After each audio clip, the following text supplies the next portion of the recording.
Good morning, children. So today we are going to discuss about fundamental theorem of arithmetic. In previous lecture we have discussed about algorithm and lemma, Euclid division algorithm and Euclid division lemma. And now we are going to discuss fundamental theorem of arithmetic. So what is it? There were 2 points. Now we have discussed about in earlier class. That we are going to discuss in this whole chapter about 2 points. First is Euclid division lemma, means Euclid division algorithm and lemma, and second is fundamental theorem of arithmetic. So what is fundamental theorem of arithmetic? So it says that every composite number can be expressed or factorized as a product of its prime, and its factorization is a unique apart from the order in which the prime factor occurs. It means कि जो ये कोई भी composite numbers होता है तो उसको आप प्राइम फैक्टर्स के फॉर्म उसके फैक्टर्स के फॉर्म में एक्सप्रेस कर सकते हो. तो उससे पहले जानने की बात आती है कि ये प्राइम और कंपोजिट्स क्या होते हैं. What are prime numbers and what are composite numbers. So prime number are that number which are having only 2 factor as common, 1 and itself. 2 factor means 1 and itself. जैसे कोई नंबर है 1 and 3, 2 and 3. 2 and 3 are primes. क्यों? क्योंकि 2 के कितने factors हैं? 1 होगा इसका फैक्टर और 2 होगा इसके क्या फैक्टर होंगे? 1 और 3. So these are 2 and 3 are primes. अब जिसके सिर्फ 2 फैक्टर हो, prime number are that number which are having only 2 factor, 1 and itself is called prime numbers, and composite number having more than 2 factors. For example 4 के कितने factor होंगे? 1, 2 and 4. more than 2 factor हुए. वैसे 6 के कितने factor होंगे? 1, 2, 3 और 6. तो यहाँ more than 2 फैक्टर्स हो रहे हैं. That means 4 and 6 are composite number. So composite number are that number which are having more than 2 factors. Okay. So continue our discussion of fundamental theorem of arithmetic. So this theorem says that every composite number can be expressed or factorized as a product of its prime, and except that the order क्या होता है ये matter नहीं करता. For example 2 into 3 into 5 into 7. अगर ये मैं लिख रही हूँ और इसको मैं ऐसा लिखूं कि 7 into 5 into 3 into 2. सो दोनों का मीनिंग एक ही होगा. तो यही कहता है ये फंडामेंटल थ्योरम, यही कहता है कि कोई भी कंपोजिट नंबर है उसको आप प्राइम नंबर्स के प्रोडक्ट के फॉर्म में लिख सकते हो. ये प्राइम नंबर्स है 2, 3, 5 और 7. These are prime numbers and we can write here 2 into 3 into 5 into 7. Then when we multiply these 4 numbers, then we get a composite number. Okay. So composite number can be expressed as a product of its prime. Okay. तो यही हुआ. अब फिर क्या बोला? And prime and it factorization is unique. और ये जो फैक्टराइजेशन होगा वो यूनिक रिप्रेजेंटेशन होगा. मतलब जैसे कोई कंपोजिट नंबर है उसकी जो फैक्टर्स होंगे वो इतने ही फैक्टर्स होंगे और ये रिप्रेजेंटेशन है वो यूनिक है, एक्सेप्ट दैट कि ऑर्डर उसका क्या है. ये बोला है ना, apart from the order in which the prime factor occurs. ये मैटर नहीं करता कि ऑर्डर क्या है उसका. Order will B change. Order change हो सकता है, might be change. Like 2 into 3 into 5 into 7 है, इसको आप ऐसा भी लिख सकते हैं 7 into 5 into 3 into 2. या फिर और कोई ऑर्डर हो सकता है, 2 की जगह 3 आ जाए, 3 की जगह 2 हो जाए. बट मीनिंग ये है कि ये जो रिप्रेजेंटेशन है वो यूनिक होगा. मतलब 7, 5, 3, 2 यही नंबर्स होंगे, उसके प्राइम फैक्टर्स यही होंगे. ओके. तो कोई भी कंपोजिट नंबर है उसको आप उसके प्राइम नंबर के प्रोडक्ट के फॉर्म में लिख सकते हो. यही कहता है क्या? Fundamental theorem of arithmetic. अब इसके बेसिस पे आपको आपके एक्सरसाइज के जो क्वेश्चंस है उसको सॉल्व करने हैं. Let us see now HCF and LCM. HCF is the abbreviation of highest common factor and LCM is the abbreviation of least common multiple, या इसको ऐसे भी कहते हैं lowest common multiple. Okay. So HCF and LCM दोनों को आप prime factorization method से सॉल्व कर सकते हो. ठीक है. Using prime factorization method we can find HCF and LCM. Okay, दोनों फाइंड कर सकते हैं. सो लेट्स सी कि HCF क्या होता है और क्या अनदर वे है कि प्राइम फैक्टराइजेशन मेथड यूज करते हुए कुछ और पॉइंट्स है जिसको हमें समझना है. Let's see, HCF means product of smallest power. तो स्मॉलेस्ट पावर होगा प्रोडक्ट ऑफ, जब इसको प्रोडक्ट ऑफ प्राइम्स में, प्राइम के प्रोडक्ट के फॉर्म में लिखेंगे तो उसमें क्या होगा कि स्मॉलेस्ट जो पावर होगा, जो स्मॉलेस्ट पावर होगा वो HCF शो करेगा. ठीक है, और जो LCM होगा वो ग्रेटेस्ट पावर होगा. जो ग्रेटेस्ट पावर होगा वो क्या बताएगा, वो LCM बताएगा. Let's see for example 18 and 36. Find the LCM and HCF of 18 and 36. 18 और 36 का LCM और HCF फाइंड आउट करना है using prime factorization method. Okay, using prime factorization. You know very well about what is prime factorization. Prime factorization method ये जानते हैं आप, ऐसा आप करते हैं. 36 का भी ऐसे ही फाइंड आउट किया जाता है. इसको डिवाइड कर देना है. 2 9 18, 3 3 9 and 3 1 3.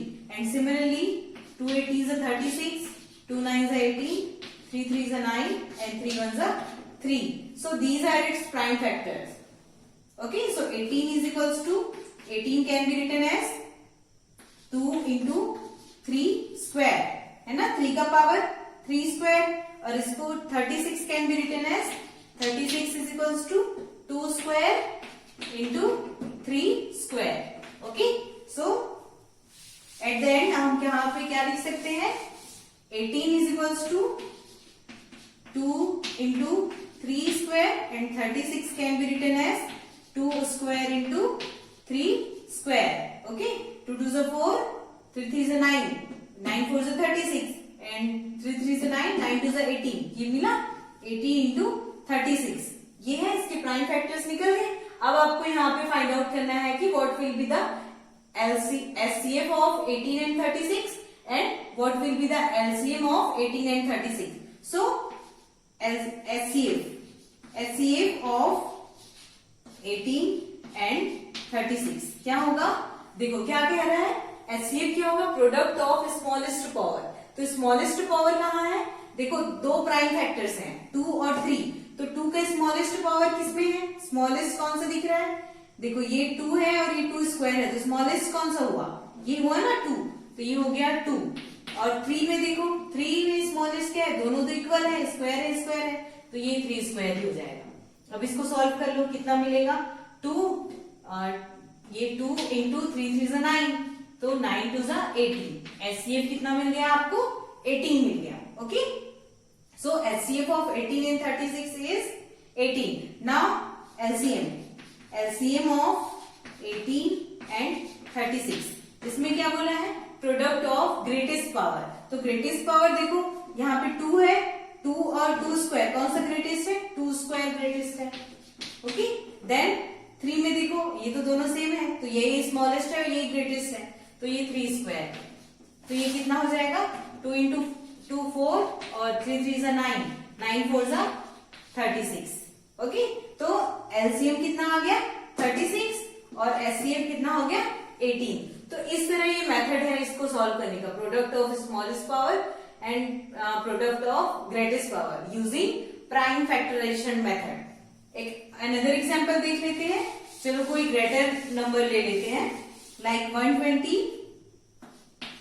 Find the LCM and HCF of 120 and क्या ले लो, 120 एंड 64 ले लेते हैं. ठीक है, इसमें क्या होगा HCF और LCM. Now let us start solving. 120 का प्राइम फैक्टर निकाल लेते हैं. 120 ये कितना होगा, 2 6 12, 16, फिर 2 3 6, 2 15 3 5 and 5 1.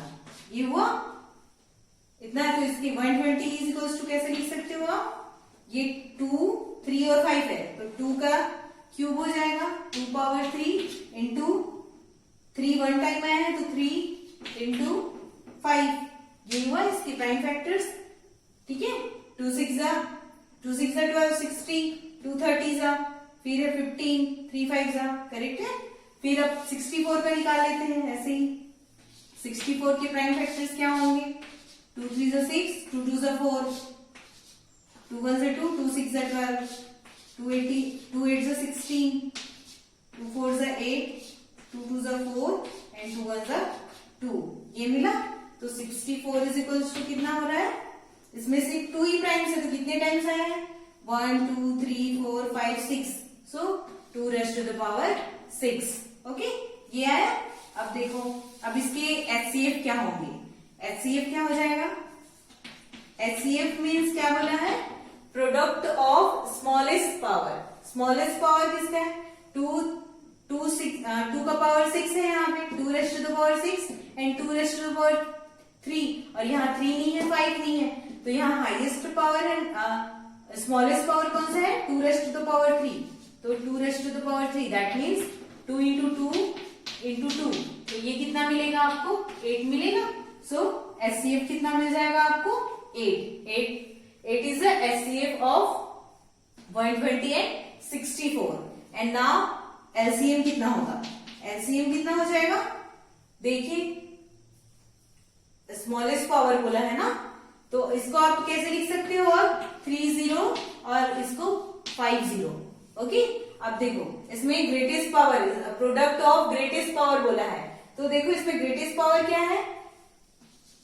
2 raise to the power 6 है, और इसमें 3 का पावर 0 है, 3 का पावर 1 है, ये 1 है ना, कुछ नहीं है मतलब 1 है, और यहाँ 5 raise to the power 0 and 5 raise to the power 1, तो यहाँ कितना हो जाएगा? 2 raise to the power 6 into 3 into 5, ये हो जाएगा आपका LCM। जब इसको मल्टीप्लाई करोगे तो आपको जो आपको आंसर मिलेगा वो इसका LCM होगा। अब इसको आप नॉर्मल वे में चेक कर सकते हो। LCM निकालने का नॉर्मल तरीका क्या है? 120 इंटू 64, इसको चेक करो। 2 6 जा, फिर 2 3 जा 6, 2 2 जा 4, फिर हो जाएगा 2 3 जा 6, 2 1 2 16, फिर है 2 15 जा, देन 2 8 जा, देन 2 4 जा, और ये 15 एज इट इज होगा, फिर 2 2 जा 4 और ये 15 एज इट इज, 2 1 जा 2 और 15, और इसके 15 फैक्टर होंगे 3 और 5। ठीक है, इन सबको आप मल्टीप्लाई करोगे तो ये मिलेगा 1 2 3 4 5 6, ये हुआ, और 3 और 5 सेम आ रहा है, तो यही मेथड है। ऐसे ही दोनों आप क्रॉस चेक कर सकते हो इससे आपके आंसर्स को कि करेक्ट है कि नहीं। ठीक है, तो जब आप इसको सॉल्व करोगे तो आपको आंसर मिल जाएगा। जैसे इसमें मिलेगा 64 इंटू 3 इंटू 5, इसको जब मल्टीप्लाई करोगे तो जो आंसर होगा वो आपका LCM होगा। इस तरह से आपको क्या करना है? LCM और HCF using prime factorization method solve करने हैं। तो आपके एक्सरसाइज की जो क्वेश्चन है आपको इसी के बेसिस पे सॉल्व करने हैं। Okay, let's continue our discussion. Exercise 1.2. In this exercise, question number 1 is here. Question number 1 में आपको क्या करना है? Using prime factorization method, you have to find the prime factors of the given number. For example, 140 question है, तो इसका prime factors ये method है, इससे आप प्राइम फैक्टर्स फाइंड आउट कर लोगे। ठीक है, ये काफी इजी है, ये आप खुद से कर लेंगे। Now I am explaining here question number 2. Find the LCM and HCF of the given pair of integers and verify that LCM into HCF is equals to product of two numbers. And question number 1 is here 26 and 91. So first of all we have to find here LCM and HCF of the given number using prime factorization method. So 26 can be written as 26 के prime factors क्या क्या हो जाएंगे? Let us find 26 के prime factors 2 1 जा 2, 2 3 जा 6, so 13 1 जा 13, तो इसके प्राइम फैक्टर्स क्या हुए? 2 इंटू 13, ये दोनों के पावर 1 1 है। एंड सिमिलरली 91 का क्या हो जाएगा? 91, सो 2 से तो नहीं जाएगा, 3 से 7 से 7 1 से 7 7 2 7 3 जा 21 एंड 13 1 जा ये हुआ, तो कितना हुआ? 91 इज इक्वल्स टू 7 इंटू 13, ये हुआ। अब आप आसानी से फाइंड आउट कर सकते हो LCM and HCF। LCM HCF क्या होता है? स्मॉलेस्ट पावर होता है। तो स्मॉलेस्ट पावर देख लो कौन सा है? 2 है, यहाँ पे 2 का स्मॉलेस्ट पावर क्या है, 1 है। इसमें क्या है, कॉमन तो कुछ भी नहीं है, तो इसका HCF क्या होगा, दोनों में कॉमन कुछ है क्या, कॉमन इसमें 2 तो नहीं है, 13 है, यस 13 है दोनों में कॉमन, और स्मॉलेस्ट पावर कौन सा है, 1 है, तो इसका आंसर कितना हो जाएगा, 13 हो जाएगा। अब 2 तो इसमें नहीं है, इसमें नहीं कर सकते हम। कॉमन जो होगा, जो दोनों में कॉमन होगा, उसका आपको स्मॉलेस्ट पावर देखना है, स्मॉलेस्ट और ग्रेटेस्ट पावर, ठीक है। तो यहाँ तो जैसे इसको आप लिखना चाहोगे तो अगर 2 और 3 लिखोगे इसमें हो जाएगा 7 0 हो जाएगा, और यहाँ कितना हो जाएगा, 2 भी 0 हो जाएगा। तो भाई यहाँ तो आपको तो लिखने की जरूरत ही नहीं है, आपको ग्रेटेस्ट पावर लिखना है तो greatest power, sorry smallest power देखना है, तो स्मॉलेस्ट पावर कौन सा है। अगर आप 2 पावर 0 लिखोगे तो भी तो 1 ही मिलेगा, तो इसकी वैल्यू ही नहीं है वैसे भी, ठीक है। तो स्मॉलेस्ट पावर में क्या हो जाएगा, ये 13, तो HCF is equals to 13, and LCM कितना होगा, LCM इज ग्रेटेस्ट पावर, तो ग्रेटेस्ट पावर में क्या है, 13 तो आएगा ही, और उसके साथ साथ ये भी आएंगे 2 और 7, 2 और 7 को मल्टीप्लाई कर दो, कितना मिलेगा, 7 2 जा 14, 13 2 जा 26, ये हुआ 26 इंटू 7, 7 6 जा 42, कैरी 4, 7 2 जा 14, 182, ये हुआ। तो LCM कितना हो जाएगा, HCF is equals to 13 and LCM is equals to 182, ये मिल गया, LCM भी मिल गया और HCF मिल गया यूजिंग प्राइम फैक्टराइजेशन मेथड। अब इसको वेरीफाई करना है कि LCM इंटू HCF, जो LCM और HCF दोनों को मल्टीप्लाई करेंगे तो ये प्रोडक्ट ऑफ 2 नंबर्स आना चाहिए, मतलब 26 और 91 को मल्टीप्लाई करो और LCM और HCF को मल्टीप्लाई करो, दोनों का आंसर आपको सेम मिलना चाहिए। चलो मल्टीप्लाई कर लेते हैं, यहाँ पे LCM into HCF, LCM into HCF करोगे तो क्या मिलेगा, LCM कितना है 13 और 182, ये दोनों को मल्टीप्लाई करो, कितना मिलेगा, इंटू 182, सो 13 2 जा 26, कैरी 2, 13 8 जा 104, 104 और 2 106, कैरी 10 और 13 1 जा 30, और ये हुआ 23, तो कितना मिला, 2366 मिला। अब इसको product of 2 number find out कर लेते हैं, प्रोडक्ट ऑफ 2 नंबर्स, मतलब गिवन 2 नंबर्स होता है प्रोडक्ट ऑफ 2 नंबर्स, तो मल्टीप्लाई कर लो, क्या है 26 एंड 91, तो 26 इंटू 91, इसको मल्टीप्लाई करो, क्या मिलेगा, ये 26 हुआ, क्रॉस 9 6 जा 54, कैरी 5, 9 2 जा 18, 18 और 5 23, ये हुआ 6 4 2 6 3 और 2 2 3 6 6 आया, दोनों सेम, मतलब यही है, ये से वेरीफाई हो रहा है ना। तो आप लास्ट में लिख लोगे, लास्ट में ये आप सीक्वेंस में लिखना है, ये पहले लिखोगे फिर वो करना है, फिर लास्ट में क्या लिखोगे, LCM into HCF is equals to product of 2 numbers then verified।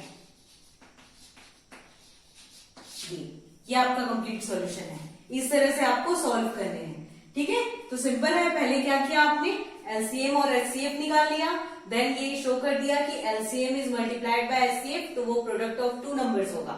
LCM और HCF कैसे फाइंड आउट किए, प्राइम फैक्टराइजेशन मेथड से, प्राइम फैक्टर्स फाइंड आउट किए, देन जो मेथड है कि HCF निकालने के लिए क्या करते हैं, हाईएस्ट पावर को काउंट करते हैं, हाईएस्ट पावर और sorry lowest power, smallest power, और LCM के लिए क्या करते हैं, हाईएस्ट पावर को, ठीक है। HCF निकालने के लिए स्मॉलेस्ट पावर और LCM निकालने के लिए हाईएस्ट पावर, ये किया आपने, निकाल लिया, देन ये दोनों को मल्टीप्लाई कर दिया, इसको भी मल्टीप्लाई किया, देन वेरीफाई हो गया, ओके। तो इस तरह से आपको सॉल्व करने हैं। क्वेश्चन नंबर 3 एंड 4 आपको वैसे ही सॉल्व करने हैं, and now let us discuss about question number 5। So question number 5 is here, check whether 6 and can end with the digit 0 for any positive natural number n।